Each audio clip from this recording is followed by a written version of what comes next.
Halo,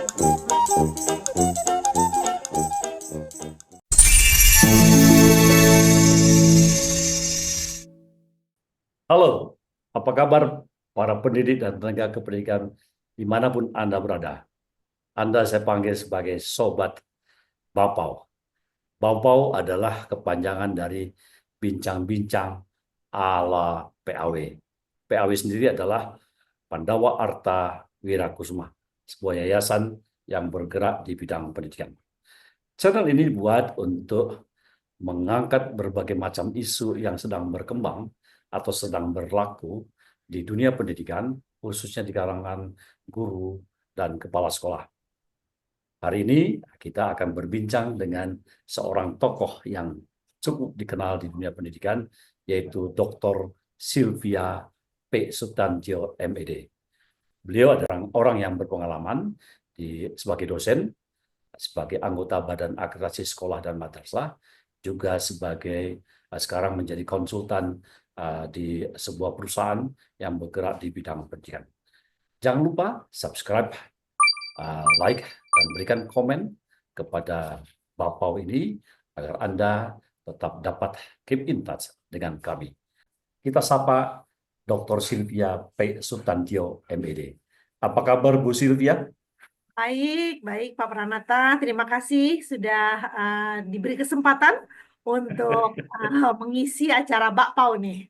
Ya, Bu Sylvia, eh, ada isu penting selama beberapa tahun belakangan ini yang berkembang di kalangan pendidik, yaitu pembelajaran berdiferensiasi. Apa tuh yang dimaksud dengan pembelajaran berdiferensiasi itu? Baik, memang akhir-akhir ini dunia pendidikan di Indonesia ini sangat heboh ya mengenai pembelajaran berdiferensiasi. Ya, Walaupun sebetulnya pembelajaran berdiferensiasi ini sudah lama ya ada di Amerika begitu, dan sudah banyak juga dicetuskan di sana kelas-kelas yang berdiferensiasi. Nah, secara gamblang atau secara singkatnya, pembelajaran berdiferensiasi itu adalah merupakan respon proaktif guru terhadap kebutuhan siswanya. Jadi filosofi yang mendasari pembelajaran berdiferensiasi itu adalah guru itu percaya bahwa pembelajaran itu atau siswa-siswa itu paling bagus belajar jika guru mengakomodasi perbedaan mereka dalam hal apa? Dalam hal kesiapan belajar, dalam hal minat, dan gaya belajar dari masing-masing siswa. Jadi secara singkat itu adalah pembelajaran berdiferensiasi. baik. Pak. Ciri-ciri pembelajaran berdiferensiasi itu apa? Nah, konsepnya atau karakteristiknya itu yang pertama, pastinya kita sebagai guru harus melihat siswa itu sebagai individu, ya, yang punya kesiapan belajar. Kesiapan belajar ini bukan artinya IQ yang tinggi, begitu bukan ya, tapi dia siap belajar topik yang akan diajarkan oleh guru. Guru. Ya. Kemudian juga berdasarkan minat dan juga learning profile atau kita bisa sebutlah gaya belajar dari siswanya. Jadi guru bisa melihat ketiga hal itu dari siswanya. Nah, kemudian hal yang kedua, ciri yang kedua, kita mengerti bahwa yang namanya pengajaran itu tidak ada yang istilah bahasa Inggrisnya itu one size fit all, begitu ya. Jadi nggak ada satu metode pun yang bagus yang bisa untuk semua anak. Pasti Untuk semua siswa. iya, begitu ya. Hmm. Nah, oleh karena itu di dalam proses pembelajaran berdiferensiasi, guru berespon terhadap perbedaan-perbedaan dari siswa-siswa tersebut. Kemudian ada lagi nih Kang ya, hal yang ketiga Ya. itu adalah responnya itu pendekatannya harus proaktif, kan reaktif, begitu. Ya. Jadi maksudnya apa proaktif? Proaktif itu adalah harus direncanakan lebih dahulu. Jadi pendekatan berdiferensiasi ini karena guru kan sudah tahu, pasti muridnya itu ada beraneka ragam macamnya kan. Kita kalau sebagai guru tahu ya, pasti ada banyak Hmm. minatnya, kemudian kesiapan belajarnya juga pasti berbeda-beda. Ada yang sudah Ya, siap, ada yang belum siap, ada yang sudah lebih ya. advance, begitu kan. Nah, Hmm. kemudian apa gaya belajar siswa juga berbeda-beda begitu. Hmm. Nah, jadi Guru harus menyiapkan segala aneka ragam itu. betul. Jadi Ya, bukannya kayak kaget gitu loh gurunya begitu ada pembelajaran, wah kok murid saya berbeda-beda. Bukan seperti itu. Merupakan pendekatan yang proaktif seperti ya. itu. Sekarang contoh kelas yang menerapkan program pembelajaran berdiferensiasi itu bagaimana? Contohnya gini, karena pembelajaran berdiferensiasi itu perlu diketahui bahwa ada Hmm. beberapa elemen yang bisa membedakan Baik. pembelajaran berdiferensiasi. Jadi yang pertama yang bisa dibedakan itu adalah kontennya. Apa yang didiferensiasi itu berdasarkan uh, kesiapan belajar siswa, kemudian Hmm. minatnya, dan juga gaya belajarnya. Hmm. Ini kan ketiga hal Hmm. dari siswanya ya yang berbeda-beda. Nah, elemen apa yang dibedakan? Kontennya. Jadi maksudnya bisa dijodohkan nih setelah ini ya. Jadi konten bisa disiapkan oleh guru berdasarkan kesiapan belajar siswa. Jadi Hmm. konten ini bisa berbeda-beda. Hmm. Konten untuk kita nggak bicara dengan tujuan ya. Tujuan pasti Ya, harus sama, tetapi ya. konten untuk anak yang siap sama yang belum siap sama yang rata-rata ini bisa berbeda-beda. Hmm. Begitu.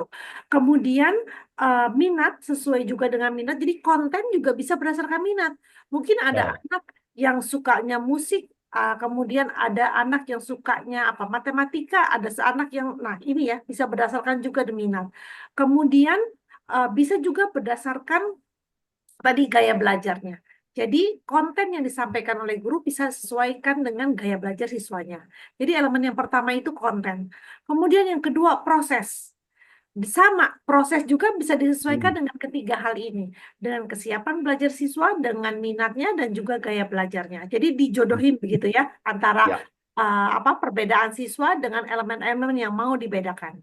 Nah, benar. kemudian produk itu berbicara mengenai apa hasil yang akan apa yang didapatkan ya. Hmm.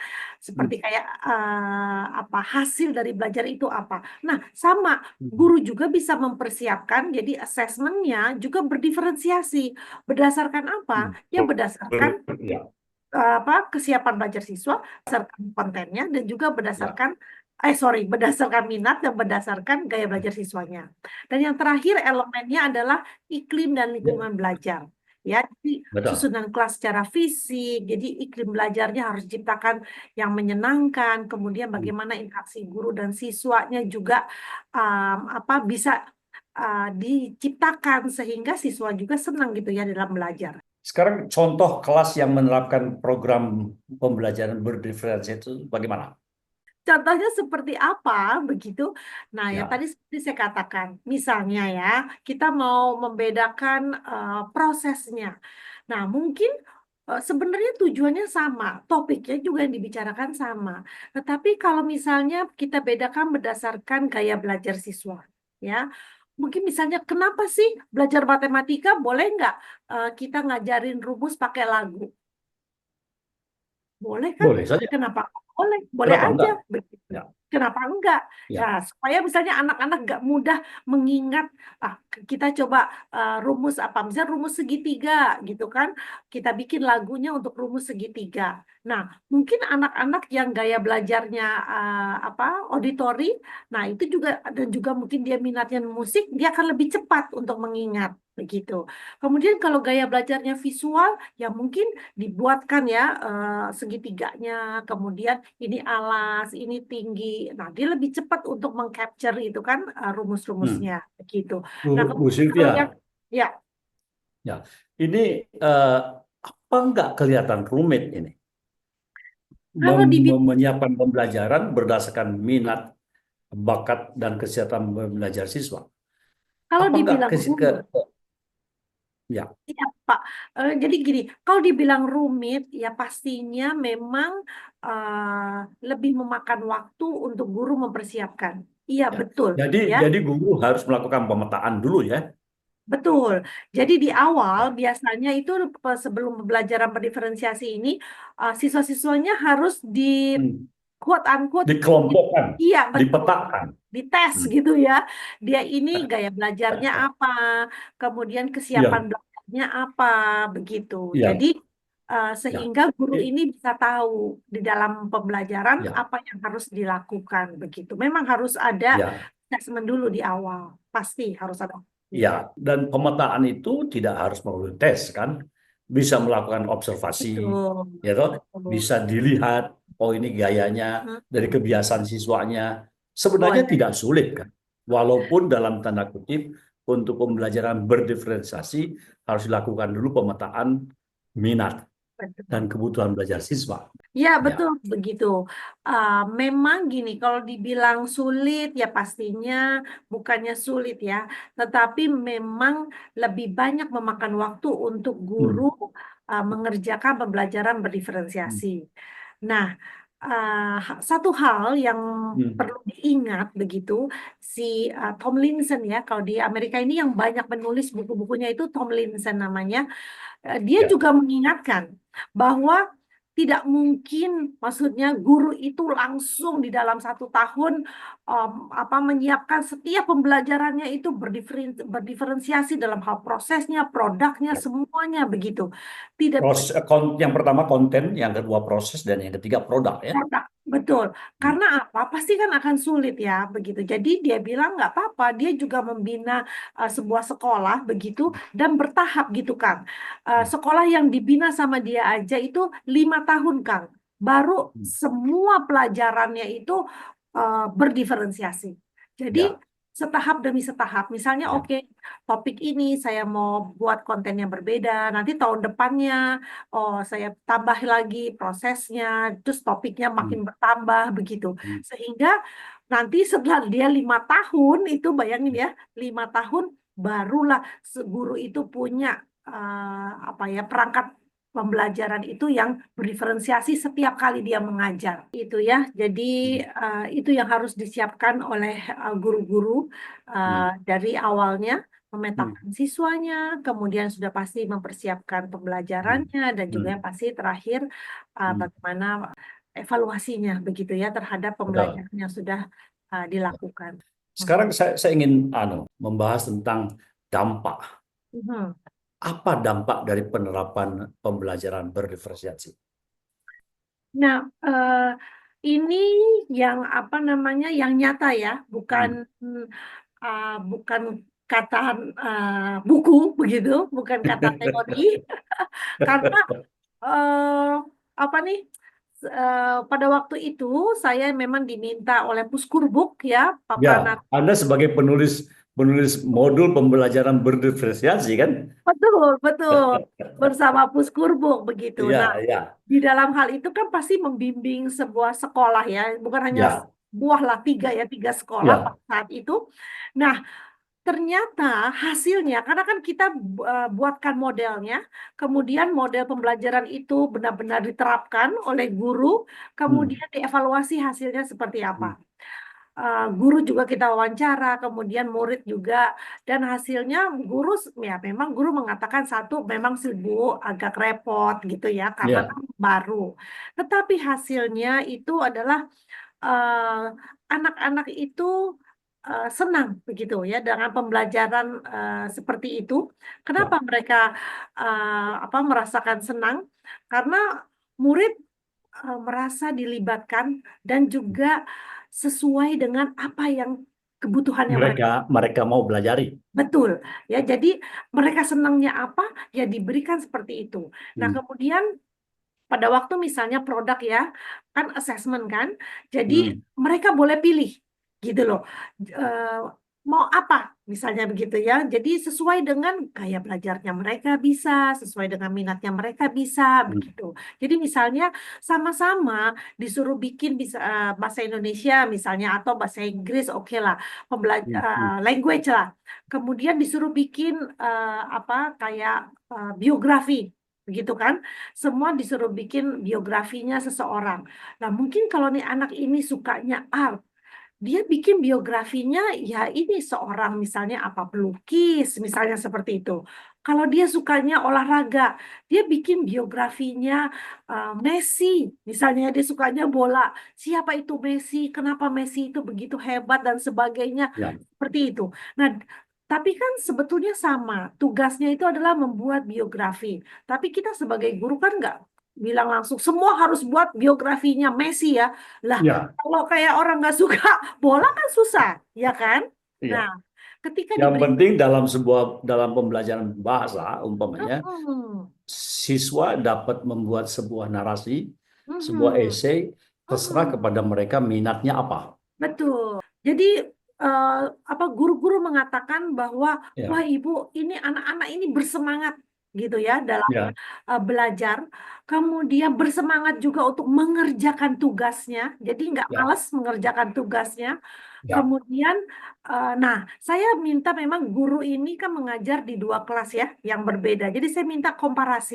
Jadi yang mengajar kelas dengan sistem biasa dengan yang mengajar kelas ya, dengan sistem berdiferensiasi. Nah, kemudian ya.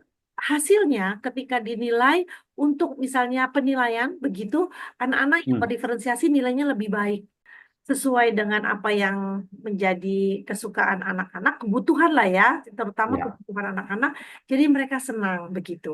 Nah, Baik. kemudian Sekarang saya ingin bicara masalah tantangan. Tantangan apa nih yang akan muncul dalam pembelajaran berdiferensiasi ini?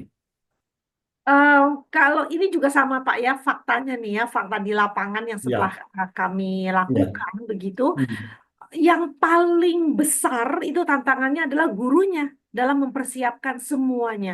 Karena kan ya, misalnya kalau seperti biasa, kalau kita memaksakan kehendak guru aja, kita kan persiapan cuma satu ya. Kalau bikin LKS ya. cuma satu dan sebagainya. Nah, tetapi Hmm, kalau berdiferensiasi, mau tidak mau, guru harus membuatkan banyak. Misalnya ya. kayak Alternatif ya. betul, alternatifnya banyak. Kan dia boleh pilih kan A, B, C misalnya gitu. Nah, ini kan Ya. guru harus pikir ya. Jadi bikin apa ya? Oh, mungkin kalau anak yang audiovisual dia bikin video gitu. Baik. Kalau anak yang kinestetik, oh dia bikin drama misalnya gitu kan. Terus kemudian kalau yang ini bikin apa? Itu kan perlu pemikiran kan. Eh, nggak mudah juga ya bikin seperti itu. Jadi tantangan paling besar adalah itu bagi guru. Sikap dari guru sendiri yang kekeh ya, yang Betul, tidak positif ya. betul. Itu yang sulit. Betul. Kalau anaknya sih happy, ya, happy Ya, happy. ya, Ya, ya, betul. Tapi ya. yang paling sulit tantangannya adalah guru itu sendiri. Hmm, Bagaimana hmm, harus hmm, mempersiapkan hmm, hmm. banyak hal begitu. Mulai dari Dan awal, yang penting juga guru harus terbuka untuk membuat learning community di dalam kelas ya. betul. Ya. Karena yang paling penting salah satu prinsipnya itu adalah growth mindset. Ini juga Hmm, banyak hmm, sekali sekarang lagi heboh ya ya. di apa Hmm, dicanangkan kita tuh harus punya growth hmm, mindset begitu bahwa siswa kita itu bisa bertumbuh. Jadi kita apa ya ya, memberikan kesempatan ya, juga gagal untuk siswa begitu. Jadi gitu kan ya. tadi ya growth mindset kan ada Hmm, hmm, harapan juga hmm. untuk bertumbuh gitu bahwa Ya, oh ternyata saya juga bisa ya gitu melakukan ya, itu ya, ya. begitu ada karikatur ya kalau kita misalnya ya ini saya bukannya mengatakan ini apa siswa kita itu hewan bukan tetapi kan Ya. mungkin kalau di dalam kelas ada yang monyet ada anjing ada apalagi ada gajah misalnya terus ada tipe yang ikan begitu kan ada Hmm. macam-macam nih. Nah, tapi kalau Ya. tugas kita bilang pokoknya semua harus panjat pohon, ya kan? Lah, berarti yang si ikan itu paling kesian dong. Dia akan Iya, iya, iya. sampai itu ikan mati gitu, saya akan berpikir dia paling bodoh, ya kan di antara semuanya karena dia nggak bisa manjat, gitu kan? Gitu. Padahal yang salah kan bukan merekanya ya, tetapi guru Iya, kan yang memberikan tugas iya. itu. Tidak mengakomodir kemampuan siswa sesuai bakat dan Betul. minat. Bu Mhm. Sylvia, ini kalau kita bincang nih sangat menarik nih. Bisa panjang nih. Bisa Mungkin panjang apa kita besok? ya mungkin kita buat di sesi yang lain ya. Oke, Tetapi oke. saya sangat senang berdiskusi dengan Ibu Dr. Sylvia Peston Tio MED karena beliau adalah pengembang pembelajaran berdiferensiasi yang dibuat oleh Puskurbuk ketika itu ya, Pusat Ya, Kurikulum dan Perbukuan. Sobat Bapau, saya kira demikianlah bincang-bincang kita dengan seorang ahli, Ibu Dr. Sylvia Pesantio. Uh, Mudah-mudahan Bapau bincang-bincang ala PAW ini bisa memberikan pengetahuan, inspirasi kepada sobat pendidik dan tenaga pendidikan seluruh Indonesia. Tentu saja tidak ada gading yang tak retak. Kami mohon maaf kalau ada kekurangan. Kekurangan itu kalau Anda memberikan komen, subscribe, dan like di dalam video ini akan memberikan masukan untuk lebih baik ke depan. Sekali lagi, terima kasih Ibu Dr. Sylvia Pak P. Sutantio MED sudah berbicara Sama-sama Pak dengan Pranata. kami. Ya, Mungkin juga bisa ini kali Pak Pranata, apa Bapak juga bisa membuat konsultasi ya untuk oh pembelajaran ya, bervariasi tentu ya. saja. Betul. Anda kalau perlu jasa kami untuk berbincang-bincang dengan kelompok guru, kelompok kepala sekolah maupun pengawas, silakan berikan komen karena kami sendiri banyak membantu para pendidik dan tenaga kependidikan dari Sabang sampai Merauke. Terima kasih, Bu Sylvia. Sama, sampai ketemu lagi Pak Pranata. Iya.